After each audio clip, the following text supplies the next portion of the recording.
মক্কার মসজিদুল হারামের ঠিক কেন্দ্রে দাঁড়িয়ে আছে পবিত্র কাবা শরীফ। মক্কার বুকে দাঁড়িয়ে থাকা এই ঘরটি বিশ্বের কোটি কোটি মুসলমানের কাছে সবচেয়ে গুরুত্বপূর্ণ স্থাপনাগুলোর একটি।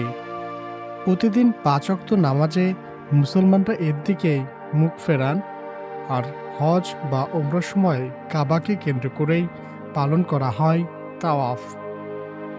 কিন্তু বাইরে থেকে আমরা কাবা শরীফকে যতটা দেখি, এর ভেতরের দৃশ্য ততটাই অজানা। কারণ সাধারণ মানুষের জন্য কাবার দরজা নিয়মিত খোলা হয় না। তাই স্বাভাবিকভাবে মনে প্রশ্ন জাগে, কালো গিলাপের আড়ালে আসলে কি আছে, কেমন দেখতে এর অভ্যন্তর। আজকের নিউজ ভিশন 24 পর্বে আমরা জানব পবিত্র কাবা শরীফের ভেতরের অজানা কিছু তথ্য, এর অভ্যন্তরে কাঠামো, ঐতিহাসিক শিলালিপি এবং কাবার সঙ্গে জড়িয়ে থাকা গুরুত্বপূর্ণ ইতিহাস। নিউজ ভিশন 24-এ যদি আপনি নতুন হয়ে থাকেন, তাহলে চ্যানেলটি সাবস্ক্রাইব করে পাশে থাকা বেল আইকনটি ক্লিক করুন। কাবা শরীফ ইসলামের সবচেয়ে পবিত্র স্থাপনাগুলোর একটি। এটি সৌদি আরবের মক্কায় মসজিদুল হারামের ঠিক কেন্দ্রে অবস্থিত। মুসলমানদের কাছে কাবা শরীফ কিবলা হিসেবে পরিচিত, অর্থাৎ মুসল্লিরা পৃথিবীর যেখানেই থাকুক না কেন নামাজের সময় কাবা শরীফের দিকে মুখ ফেরান। ইসলামী ঐতিহ্য অনুযায়ী হজরত ইব্রাহিম ও হজরত ইসমাইল সাল্লাম কাবা শরীফ নির্মাণে গুরুত্বপূর্ণ অবদান রেখেছিলেন। এরপর সময়ের সঙ্গে ইতিহাসের বিভিন্ন পর্যায়ে কাবা শরীফ একাধিকবার সংস্কার ও পুনর্নির্মাণও করা হয়েছে। বাইরে থেকে কাবা শরীফকে কালো গিলাপে ঢাকা ঘন আকৃতির স্থাপনা মনে হলেও এর ভেতরের পরিবেশ সাদামাটা। মেঝে ও দেওয়ালে মার্বেল রয়েছে, আর ভেতরে রয়েছে 3টি শক্ত কাঠের স্তম্ভ। এই স্তম্ভগুলোর পাশাপাশি ভেতরে রয়েছে ঝাড়বাতি এবং একটি বিশেষ টেবিল। কাবা শরীফ পরিষ্কার করার সময় এই টেবিলে সুগন্ধি ও ধূপ জাতীয় উপকরণ রাখা হয়। সব মিলিয়ে কাবার ভেতরের পরিবেশ জাঁকজমকের চেয়েও বরং শান্ত, পরিচ্ছন্ন এবং ঐতিহাসিক বৈশিষ্ট্যের জন্যই বেশি গুরুত্বপূর্ণ। কাবা শরীফের ভেতরে দেওয়াল ও মেঝেতে মার্বেল ব্যবহার করা হয়েছে। দেওয়ালে রয়েছে ঐতিহাসিক শিলালিপি, মোট 10টি মার্বেলের ফলকের মধ্যে 9টি থুলুপ এবং একটি কুফি লিপিতে লেখা। এগুলোর কিছু অংশ কাবার সংস্কার ও পুনর্নির্মাণের ইতিহাসের সঙ্গে সম্পর্কিত। দেওয়ালের উপরের অংশে রয়েছে রেশমি আবরণ, যাতে ইসলামী বাণী ও পবিত্র নাম লেখা আছে। আর ছাদে ওঠার জন্য কাবার ভেতরে একটি বিশেষ সিঁড়ি রয়েছে, যা মূলত পরিষ্কার পরিচ্ছন্নতা বা রক্ষণাবেক্ষণের সময় ব্যবহার করা হয়। কাবা শরীফকে ঘিরে ঐতিহাসিক নানা সময়ে কাফের ও অমুসলিমদের মধ্যে বিভিন্ন বিভ্রান্তিকর তথ্য ও প্রশ্ন ছড়িয়েছে। এর মধ্যে একটি বহুল প্রচলিত প্রশ্ন হল, কাবা শরীফের ভেতরে কি কোনো কবর আছে?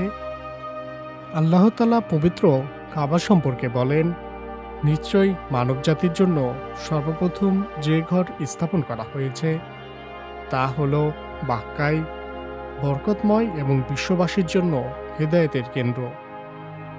পবিত্র কোরআন ও হাদিসে কাবা শরীফের মর্যাদা ও বিভিন্ন বিষয় সম্পর্কে বিস্তারিত বর্ণনা রয়েছে। তবে কাবার ভেতরের কোনো কবর বা সমাধি থাকার কথা সেখানে উল্লেখ নেই।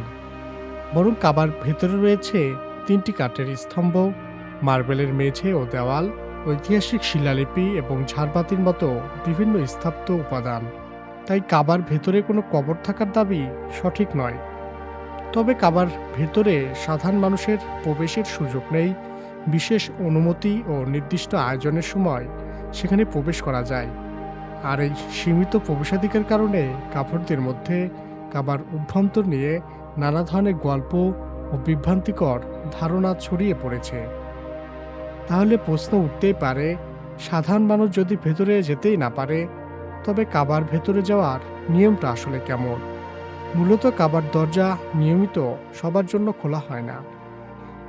বিশেষ অনুষ্ঠান, পরিষ্কার পরিচ্ছন্নতা ও নির্দিষ্ট অনুমতির সময়ই সেখানে প্রবেশের সুযোগ পাওয়া যায়। আর কাবার চাবির সঙ্গে জড়িয়ে আছে দীর্ঘদিনের একটি ঐতিহাসিক আমানত। অষ্টম হিজরিতে মক্কা বিজয়ের পর মহানবী হযরত মুহাম্মদ সাল্লাল্লাহু আলাইহি সাল্লাম কাবার চাবি উসমান ইবনে তালহা রাদিয়াল্লাহু আনহুর হাতে ফিরিয়ে দেন।